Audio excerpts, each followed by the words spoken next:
How can we guard our destiny?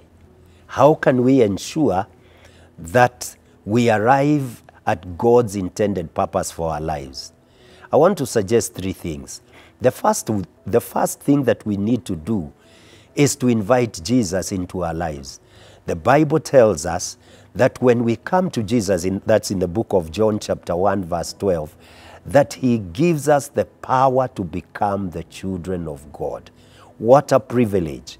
To be called a child of God in itself a privilege, because we have access to the things that our Father possesses, and we have access to his help. And if we have become the children of God, then God will take care of us.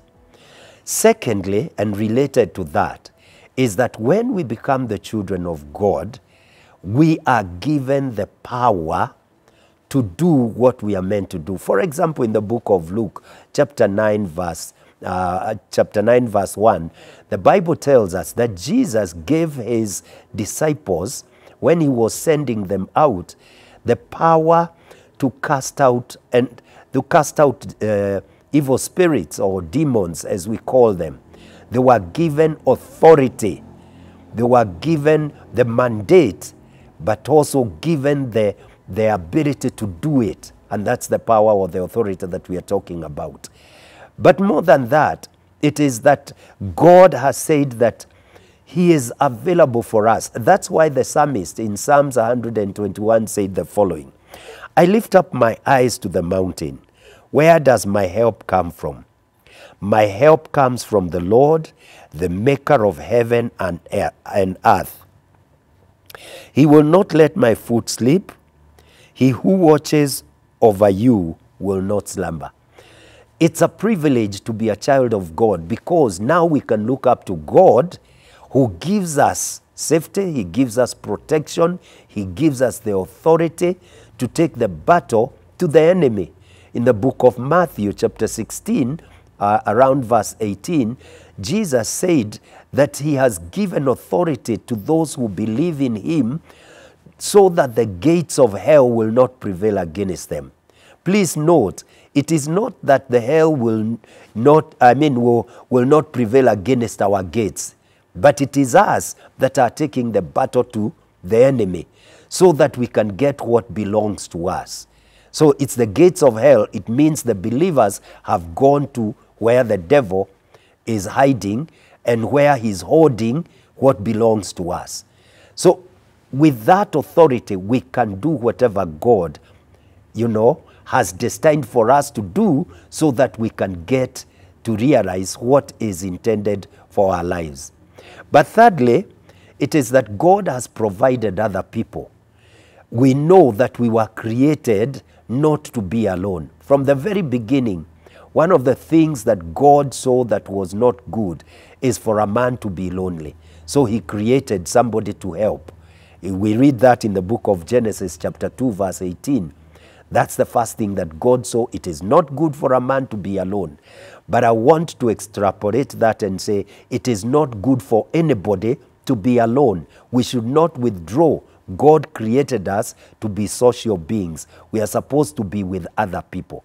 In fact, it is so instructive when you read about Jesus' life, because in Luke chapter 2, verse 52, it says that as Jesus was growing up, he grew up in wisdom, he grew up in stature, that is to say intellectually, and also growing physically.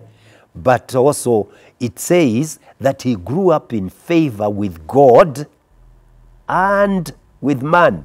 You would have expected that it would end that he grew in relationship with God, but it also says with man. Jesus needed people, and that's why he had disciples. Even as he was carrying out his mandate, his mission was helped by the disciples that were there. They were not the ones doing the miracles, but they were used for logistical works. And these were the people that he had come to save. And if Jesus needed favor with man, so do we. And God will organize our lives so that there will be people in every season of our lives that are meant to help us. They will step in, organized by God, to carry us through that season. So do not withdraw from people. The Bible tells us we should not neglect the fellowship of other people. They are helpful. God ordained people. Even Jesus going to the cross to be crucified, he needed, somebody else to help him to carry the cross. And it is that same cross that saves us today. It is his work at the cross, not the cross itself, but Jesus at the cross and the work that he did there that saves us. But he needed somebody to help him to carry the cross so that he can accomplish his mission upon the face of the earth. You too will need people.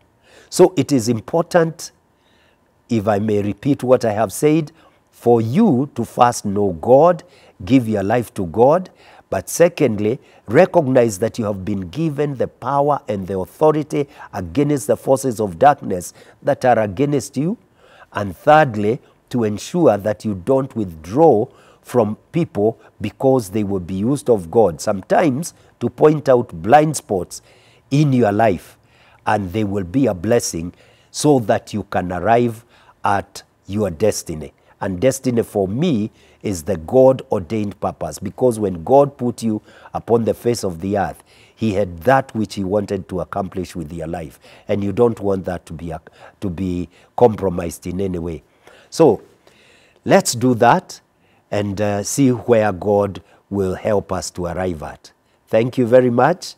If this is a blessing to you, please share with somebody else.